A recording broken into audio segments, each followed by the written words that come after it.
Cruise news time. Well, the cruise community is abuzz with worry that cruises leaving the United States will have to cancel because they've taken people into international waters and now they can't cruise for 14 days. Have you heard this buzz?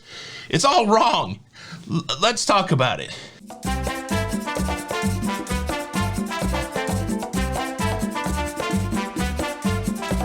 Hey, what's up, everybody? Welcome back to Lido, Loca. I'm your host, Tony, here with the latest cruise news updates. Well, all of this stems from a cancellation of the Celebrity Summit cruise ship. Celebrity sent out emails saying that they would have to cancel cruises at the end of September through the beginning of October to accommodate for regulations inside of the conditional sail order that says cruises that have been cruising in international water cannot return to U.S. waters for 14 days until 14 days after their last passenger.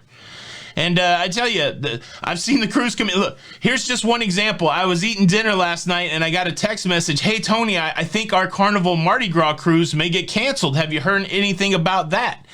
And that's just, 9 days from now, Carnival Mardi Gras. And I scratched my head and I'm like, man, there's really nothing going on that would suggest that cruising would be shut down or that the Mardi Gras would be canceled. And so no, man, I hadn't heard anything like that. And then let me clarify, this whole thing about, cruise ships that have been in international waters now can't cruise until there's no passengers on them for 14 days. What about that? And I'm like, that's not a thing. That's not a thing. This is what happened. So Celebrity had to cancel the cruises on Celebrity Summit because they want to bring the Celebrity Summit back to United States waters. Remember, Celebrity Summit, Adventure of the Seas, these ships are operating outside of the U.S. They are starting from St. Martin and from Nassau, Bahamas, respectively. And so the regulation inside of the conditional sail order is if you have a cruise ship that's not operating in U.S. waters before they can come into U.S. waters, they have to be empty for 14 days.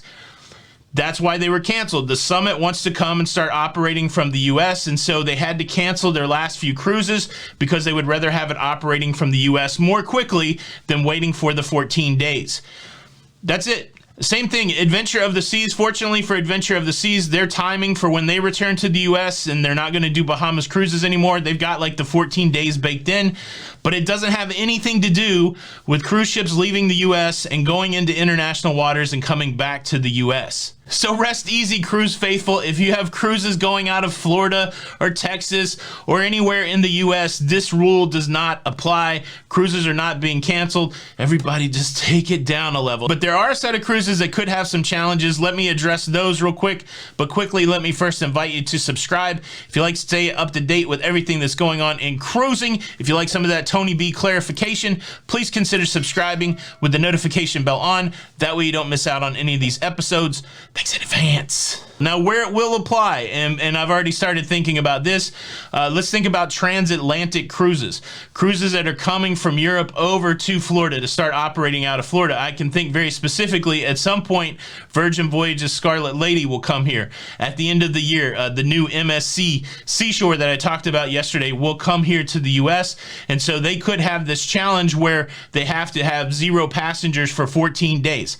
Now, the first time I read this story, and the reason I didn't mention this story 3 days ago is because it really only applied to the Summit and Adventure of the Seas. Matt over at Royal Caribbean Blog, he actually reached out to the CDC and said, what does this mean going forward? What would this mean for these ships that are coming transatlantic? And he got a response from the CDC, and they're talking about a possible exemption later on in the fall. There's not one that exists yet. And so hopefully by the time the transatlantic ships start to come back over to service the U.S., that they'll have something in place where they don't have this 14-day quarantine. But let me say it again. I hope I've said it enough. If you are on a cruise out of the U.S. and you're going to Nassau or you're going to Cozumel or you're going anywhere, they don't need a 14-day gap for your cruise ship. So my Mardi Gras is not canceled. This is cruise cancel confusion for sure. I just wanted to take a moment and address it because I've seen the story pick up and get legs in social media. I see more commentators talking about it. So I just wanted to put out there what the is. There you go. Let me kick a simple question over to you. Had you heard about this? Were you concerned about your cruise from the U.S. being canceled?